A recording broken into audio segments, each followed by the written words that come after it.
Ada satu kebiasaan yang hampir semua orang bilang itu penting, tapi sangat sedikit yang benar-benar konsisten melakukannya, membaca buku. Menariknya, kita hidup di era dengan akses pengetahuan paling luas dalam sejarah manusia. Buku ada di mana-mana, PDF, e-book, audiobook, ringkasan, bahkan kutipan bertebaran di media sosial. Tapi justru di era ini, membaca buku terasa seperti aktivitas yang berat, melelahkan, dan sering sekali tertunda tanpa batas waktu. Pertanyaannya bukan lagi kenapa membaca itu penting. Pertanyaannya sekarang, kenapa kita yang tahu membaca itu penting tetap saja sulit membiasakan diri untuk melakukannya? Masalah ini sebenarnya bukan soal malas semata, ini masalah struktural dan kultural.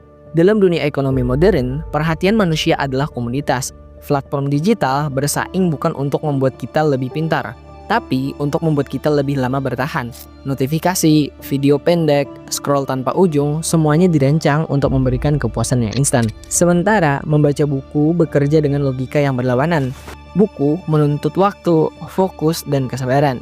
Ia tidak memberi dopamin cepat, ia memberikan makna secara perlahan. Di sistem pendidikan kita juga, kita sering diperkenalkan pada buku sebagai kewajiban, bukan sebagai alat berpikir.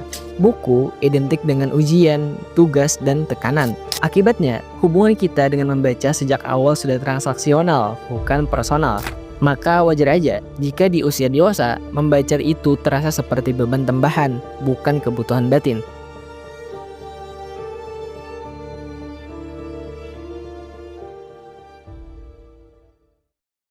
Masalah pertama adalah ilusi waktu. Kita sering berkata, nanti kalau sudah senggang, aku mulai mau membaca buku. Padahal, dalam realitas sosial ekonomi hari ini, waktu senggang itu hampir tidak pernah benar-benar datang dengan sendirinya. Pekerjaan, tuntutan sosial, dan distraksi digital selalu siap mengisi celah kosong kita. Buku kalah bukan karena tidak penting, tapi karena tidak mendesak. Dan di dunia yang serba mendesak, yang tidak mendesak itu selalu tersingkir. Insight-nya sederhana tapi pahit. Membaca tidak bisa menunggu waktu luang. Ia harus diciptakan, bukan ditunggu. Banyak orang gagal membiasakan membaca karena memulainya dengan ekspektasi yang tidak realistis. Langsung memilih buku tebal, berat, dan terlihat pintar. Kita ingin hasil instan, langsung paham filsafat, ekonomi global, atau politik dunia. Padahal, membaca itu seperti olahraga kognitif. Tidak ada orang yang langsung ke gym lalu mengangkat beban paling berat di hari pertama. Tapi anehnya, kita menuntut hal itu pada otak kita. Dampaknya sangat jelas sekali. Baru beberapa halaman kita membaca, kita langsung merasa lelah, lalu berhenti. Dan berhenti ini sering disalahartikan sebagai aku memang bukan tipe orang yang suka membaca. Padahal masalahnya bukan di minatnya, tapi di strategi awal. Buku sering kalah dari media sosial karena satu hal penting, kejelasan tujuan. Scroll memberi janji hiburan, notifikasi memberi rasa dibutuhkan. Sementara membaca sering dilakukan tanpa niat yang jelas, hanya sekedar karena harus. Dalam konteks sosial, manusia itu cenderung mengulang aktivitas yang memberi makna langsung. Jika membaca tidak dihubungkan dengan kebutuhan hidup kita, pekerjaan, cara berpikir, atau pengambilan keputusan, ia akan terasa abstrak dan jauh banget.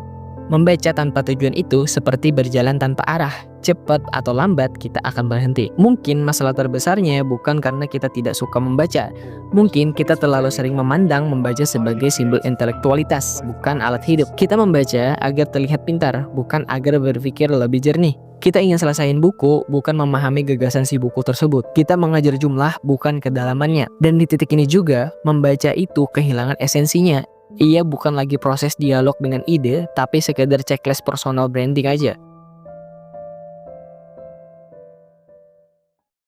Membiasakan membaca tidak dimulai dari buku, tapi dari cara pandang. Pertama, turunkan ambisi, naikkan konsistensi. 10 halaman sehari jauh lebih berbahaya daripada satu buku sebulan yang tidak pernah selesai. Otak kita dibentuk oleh pengulangan kecil, bukan ledakan motivasi sesaat. Kedua, hubungkan buku dengan masalah nyata hidup kita.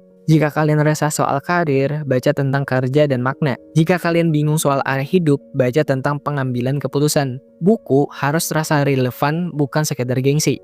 Ketiga, jadikan membaca itu sebagai ritual, bukan target. Waktu yang sama, tempat yang sama, durasi yang manusiawi. Tidak perlu lama, yang penting hadir. Dalam ekonomi perilaku, kebiasaan terbentuk bukan karena kemauan besar, tapi karena fisik yang kecil. Dan terakhir, berhenti memaksa diri menyukai semua buku. Jika sebuah buku tidak berbicara apa-apa setelah beberapa puluh halaman, tidak apa-apa untuk berhenti. Membaca bukan lomba ketahanan, tapi proses seleksi gagasan.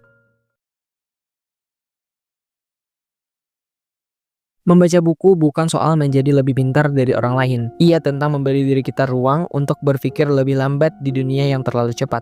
Mungkin pertanyaan terpentingnya bukan bagaimana cara membiasakan membaca buku, tapi apakah kita masih memberi waktu pada diri kita sendiri untuk benar-benar berpikir. Karena di tengah kebisingan informasi, membaca adalah salah satu bentuk perlawanan paling sunyi dan paling berharga.